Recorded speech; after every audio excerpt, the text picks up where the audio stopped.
Hey everyone! You know that feeling when you're writing some Python code and you just wish it could do more? Well, you're in exactly the right place.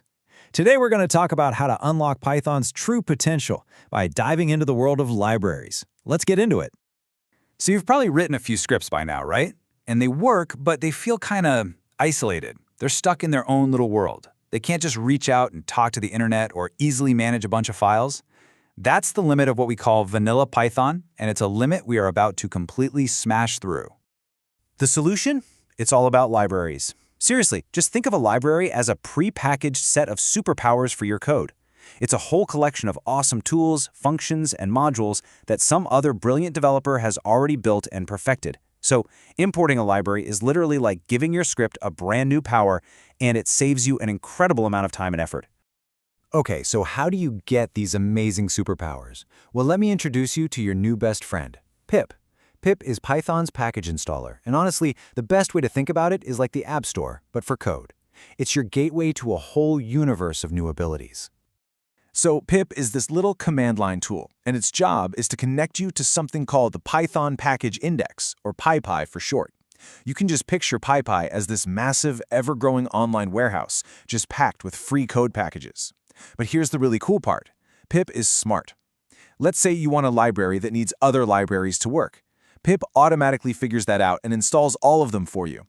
This is called handling dependencies, and trust me, it will save you from a world of headaches.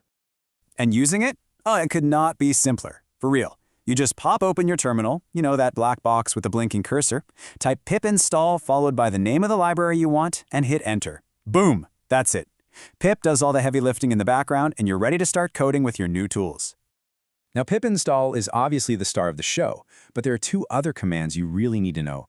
Pip uninstall, well, it does exactly what it sounds like. It gets rid of a package.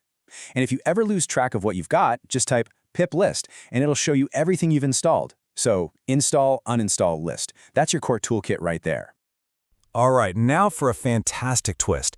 What if I told you that your Python installation already came with an incredible toolkit, packed with powerful modules, no installation required at all?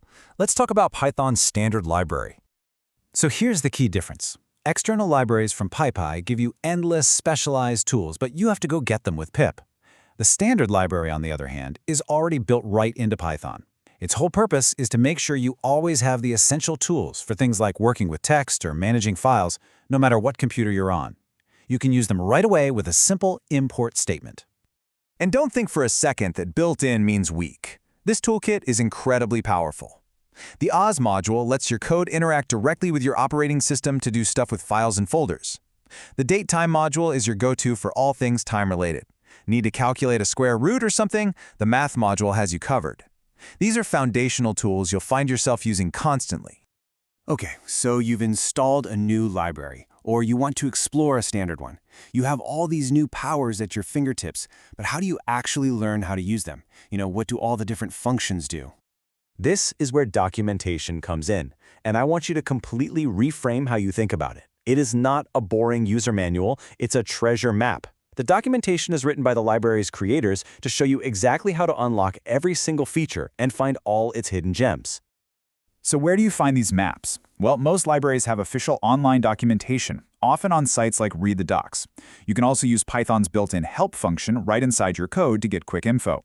And of course, tutorial sites like RealPython are absolutely fantastic resources for seeing practical examples. Okay, enough theory. Let's see how all this works in the real world. What can you actually build once you've mastered this stuff? Imagine you need to collect data from a website, but they don't have a nice API for you to use. This is a perfect job for an external library. You can use a super popular one called requests to go out, fetch the entire HTML content of a web page, and bring it right back to your script for analysis. Suddenly, the entire web is your data source. How cool is that? Or let's look at something a little closer to home. Using just the standard built-in OS module, you could write a script that automatically backs up your important log files every single day. It can create a backup directory, check which files need to be copied, and move them over, all without you lifting a finger. That is the practical power of the standard library. And there you have it. You've got the installer, pip, you have access to a massive repository of external tools, and you have a powerful toolkit already built right into Python. The only question left is, what are you going to build first?